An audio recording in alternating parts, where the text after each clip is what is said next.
Doctor. All right.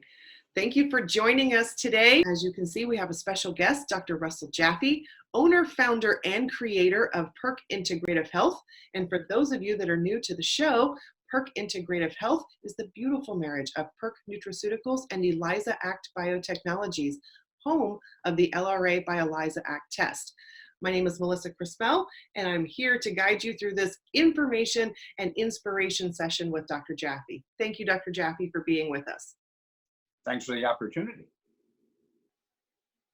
Dr. Jaffe, this question comes from one of our viewers, and she says, her 5-year-old daughter has asthma. What is the effect of using an asthma preventer long-term? And she also says that she's heard that using it for years might cause bone shrinkage. Is this true? Well, yes, my colleague, in regard to the question about bones and bone health and osteopenia or osteoporosis risk, Susan Brown, my colleague, has reviewed the literature. Others have reported that yes, if you need an inhaler, if you need an asthma medicine on a regular basis, it is likely that you will not develop the kind of full bone density, the full bone resilience, that you will be predisposed to lack of bone, known as osteopenia, or severe lack of bone, known as osteoporosis. So let me then come at it from our point of view, our functional point of view, our point of view that says, let's get to the causes, not just deal with consequences. Let's address what is really going on, because what is going on is hyperactive airways in her lungs. And the LRA by ELISA Act test, as part of the predictive biomarkers, can tell you why.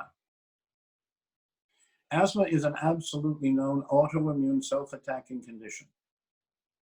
Most conventional physicians do not understand the causes of autoimmunity, and they believe that self-attacking autoimmune conditions like asthma must be treated with suppressive medications, immunosuppressive or otherwise suppressive, but suppressive, to suppress the irritability, the hyperreactivity of the lungs.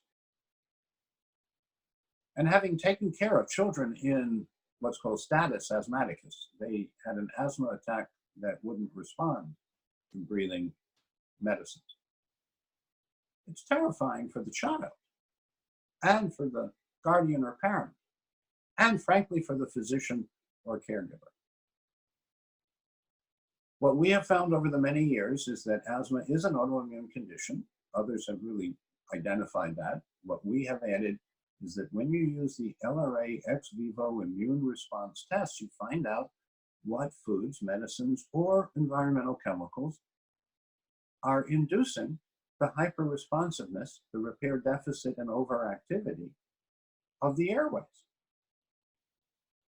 Now you continue the medicine as long as there's symptomatic need, but you apply the program to enhance repair, typically over 3 to 6 months, during which the asthmatic attacks reduce, the intensity reduces, the urgent need for rescue inhalers, etc., is reduced. And the young person says, oh gosh, I can play easier, I can run farther without needing to run back for my inhaler. So inhalers are a short-term benefit with long-term challenges and risks.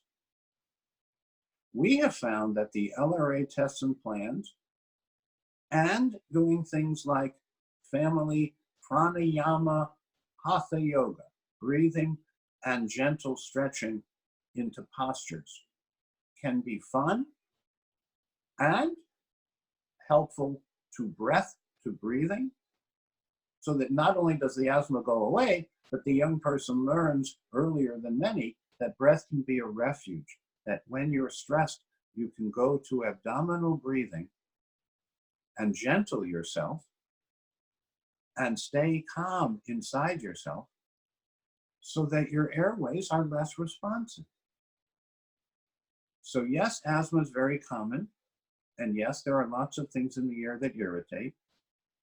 But my experience is getting to the causes by doing the self-assessments and the predictive biomarker tests and interpreting them to best outcome values and using a health coach or a smart health professional to slowly improve upon what we eat and drink, what we think and do, so that asthma can go into sustained remission. And after this person has been in remission for half a century, we can talk about cure. And what I'm interested in is that this child will not have asthmatic attacks, will not be concerned about their life being limited by the diagnosis called asthma, and that the conventional doctor will be pleasantly surprised at the spontaneous remission, while we will know that it was by intention and by choice. Perfect. Thank you, Dr. Jaffe.